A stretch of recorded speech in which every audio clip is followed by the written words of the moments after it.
I've played in quite a few, unfortunately, but some of them have been really good bands. The first one was the Condors, and then I was in a band called the Midnighters, and then I joined a band called the Moods. And they were fairly high profile because they had a single out, and their manager used to work for GoSep. Peter, I can't think of his last name, and he knew a lot of people in television. We used to appear on Commotion every second week. We'd been on Go Show, and we did a tour to Sydney and Adelaide, went on TV up there and Adelaide and things like that. That was quite a good band, but the funniest experience was the first night I played was at Q Club, and of course they'd been on TV, and all of a sudden there's a new guy there, and a whole rush of girls came up on stage. And I was the only one they didn't go for because they didn't recognise me.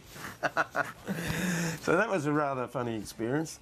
I first started actually getting into music with at school with a couple of kids from the class, and we actually had a pretend band. It wasn't a real band. It was, you know, hitting on drum, you know, on tin cans and what have you, and big plastic drums, and we thought we were fantastic. Well, I've been playing for quite a long time, but I haven't been in that many bands over the years, because all the bands I've been in are long-termers. But I suppose Dave and the Darrows comes to mind. That was one of the first big things I did. First time I ever made records, actually, which was a lot of fun. We played at a lot of really good gigs. And then I got a call from Sleepy from Carson. And this is my turning point in what I wanted to do in music. They were looking for a bass player and a singer, and they said, you might be able to fill both roles. And I said, well, why not?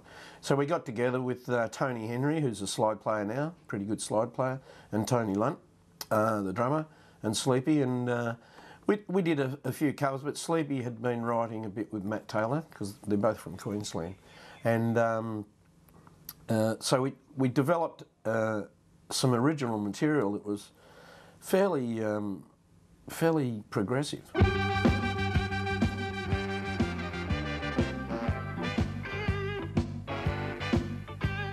Yeah, working with Dutch is quite an experience, because he's never precise, but he's always on the ball. If you change something, he'll want to know why, but then he'll say, "Oh, you know, but that was quite good. I like that. Keep it in." So he's, as I said, like he's very unique. I love the guy. He's one out of the box.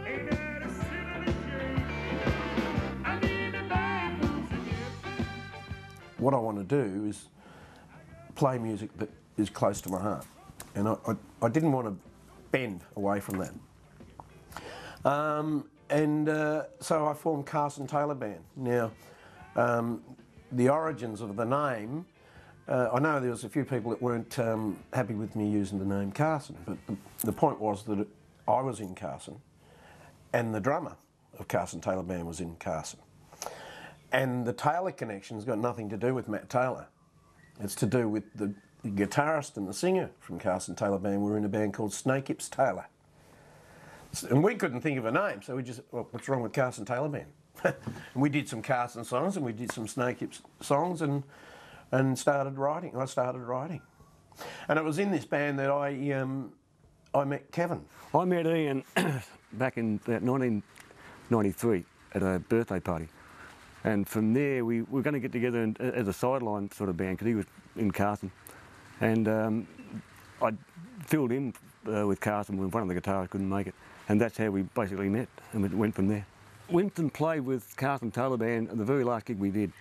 And that's when I first got to know Winnie. And we didn't get together for quite a while after that, but Ian went to Queensland for a while. When he came back, we put the band together, and that's when Winston first come on the scene for me, which was around about 3 years ago. Well, the Blue Dukes started off with virtually me whinging and complaining about the bass players that I couldn't get one. And of course, Ian Ferguson was up in Queensland, and I kept saying to him, "Come back, please, come back." And I'd email him again, and he'd say, "Oh, well, no, you know, I'm not too sure how it's going up here." And so when we got together, he came down for a short visit, and then, as it turned out, he didn't have much of a job to go back to, so him and Margaret decided to come back down to Victoria, and there was a gig coming up, and he said I was going to do it solo for the MBAS, and asked me whether I'd like to play for him, and then he invited Kevin Buckingham, and it just went on from there. So from a impromptu sort of like gathering little jam session, we've been together, I think, about 3.5 years now. So, and that was the beginning. You know they're hanging on high. Yeah, I suppose we do get a big sound for three-piece band. It's not necessarily because we play loud. It's just, I think it's just a lot of guts in the music, and it makes it sound a lot more fuller than what it really is. Working live and actually getting on the road with the guys is, it's more fun than sort of, you know, not even looking at the hard miles that we've done, but it's more fun than anything else, you know. So we're out there just doing what we do, and it's you know, it's great. I love working with the guys. I've got a hell of a lot of music. It's not all blues. The majority, or the biggest area of CDs I have is probably blues, but it's more rock blues. I'm more lean towards the English style blues, you know, electric blues. Working with, you know, Kevin and Ian, you have but it's not just playing, it's, you know, it's off-stage rapport, and it was easy to sit down and say, that part there, what do you think? Do you think that's okay? Should I do that? Or should I, you know, how can I better that? And because they're so approachable and they're very easy to work with, it made the whole CD just, you know, a piece of cake. It was great. And Matt, you know, young Darcy's he's a champion, and for such a young guy, he's got it all happening. Kevin's son, Sean, was having some drum lessons off Matt Darcy, and he said to Kevin, I believe he said to Kevin, where I'm having my drum lessons, there's a guy got a studio under his house. Regardless of the age barrier, I mean, there's 20 odd years, which to me doesn't really mean shit, excuse the French, but definitely had a great time with the guys because we shared a common interest, just a love for good music, regardless of what style. So we went down there and discovered that he's the son of John Darcy, who used to roadie for Healing Force and Coloured Balls and people like this. So, as we discovered later on when we're recording, he's just got a natural feel for it, because when he was a little boy, he used to go around and have tea with his parents at Uncle Mel Logan's place and people like that, you know. So he's just got a natural feel about it. And plus he's just a really great guy. He's fantastic. You can really hear when people are enjoying themselves. It comes across in the feel, in the performance, and yeah, we were all there for the same thing, and we got what we wanted.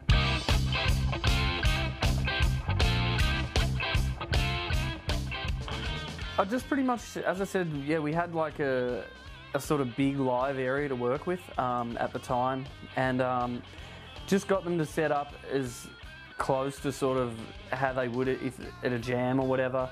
And yeah, mic the kit up, bass rig, guitar rig, even we had like a guide vocal happening. So it was pretty much for the boys, like just a very much sort of live sort of setting, as if it was at a show, whatever.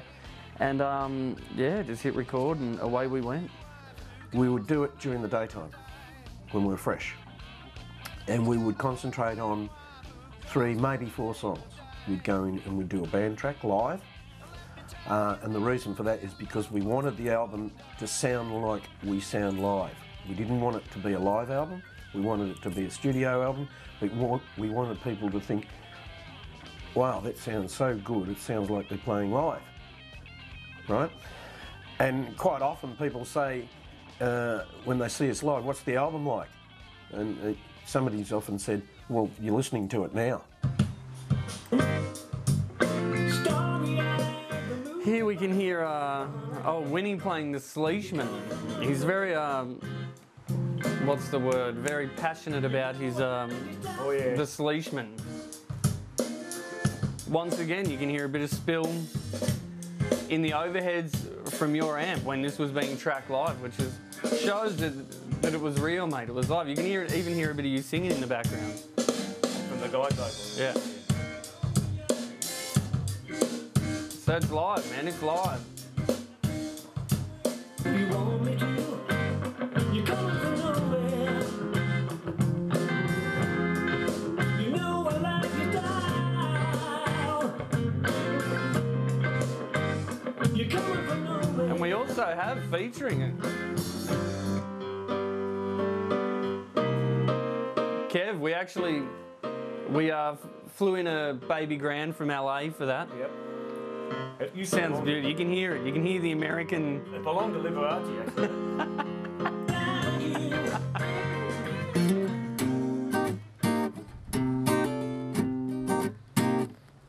Well, I can see the light. You like a load of dice. Well, I'm a simple man. Starry-eyed, the moon is bright. I get it while I can. You're coming from nowhere. You know I like your style. You're coming from nowhere. Just the way that you smile. I couldn't believe it. There must be a million, well, not a million, but there'll be quite a few young musicians out there who think, what are these old codgers doing? You know, best new blues talent. Because some people may say that, yeah, but they've been playing blues for 30 odd years or whatever. But the thing is, the band was new. And the good part about it was the person that sang the song and wrote the song, Winston, it was his first effort ever at playing and singing on a CD. Singing and writing a song on a CD. So, is that not new blues talent?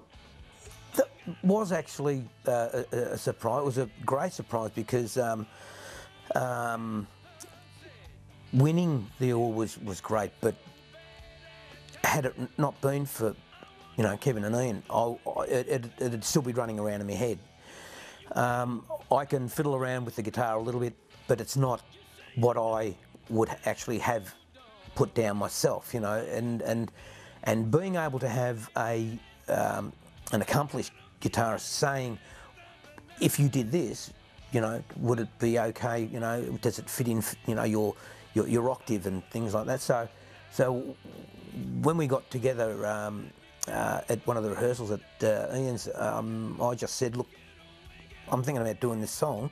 What do you think? And he said, oh, well, come on, let's do it. So there was no, you know, preparation. We just got right into it, and then it sort of evolved after that. Once we got it on, once we got it in the can, we just ended up playing it, and we perfected it stage-wise, and then lo and behold, it won the you know, best new talent. So yeah, we're pretty stoked about that. That was a real buzz. It was, you know, to win an award. I mean, we sort of put a fair bit of time and effort into getting the band together, and when we won that, it was really good. I mean, it was a song that Winston wrote, and he was pretty all over the moon with it, which, like we all were. And yeah, it was great. It was a big achievement. The blue is obviously because we're blues based, and it's a bit of a bane sometimes because people call us the Blues Dukes. But we've gone away from that also. In the 3 years that we've been going, we've gone away from what we started with, which was basically covers, John Mayall, Clapton, people like that, covers. And the songs that we're writing, there's probably only 2 or 3 blues songs in it on the album. The rest are blues based, what I would call blues based, apart from a couple. but they're more rock blues. It's hard to categorise their music. And somebody said, oh, it's blues with attitude. Maybe it is. Attitude blues, that's a new category they're going to have to judge on.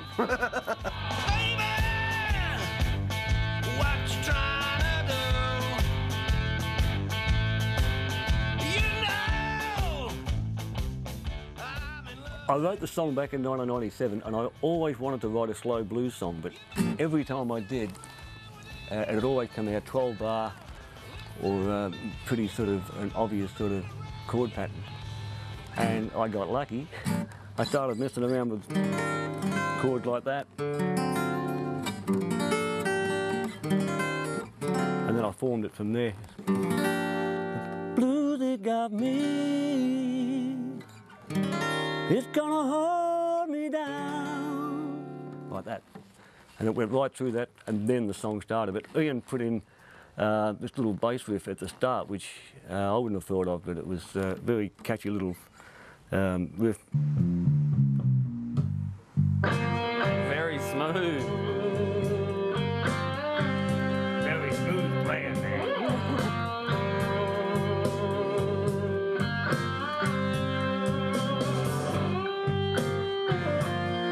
The guitar sound was great though, man.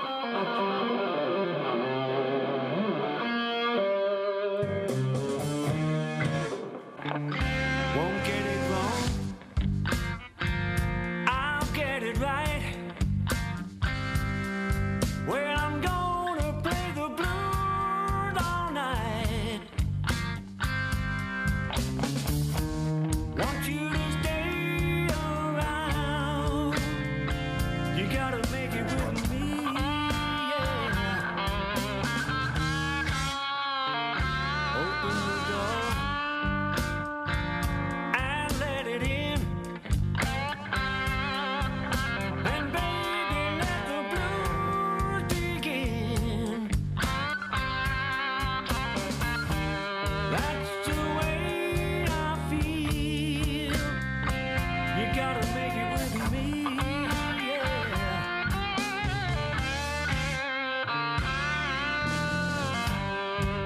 The blues has got me.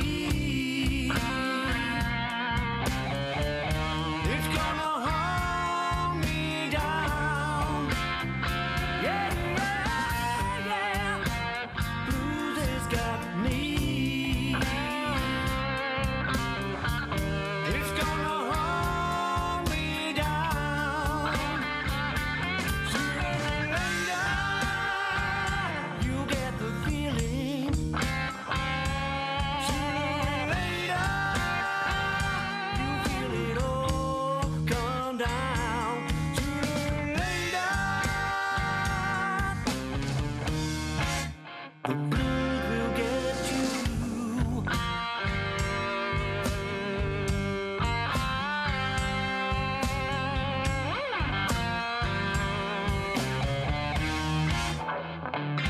I've had enough. I'm playing around. Well, I feel like I'm just a prison bound. There's no way out for the blues, yeah.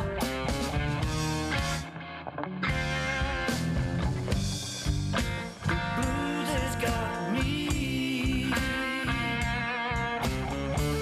It's gonna hold me down. Yeah, yeah, yeah. The blues has got me.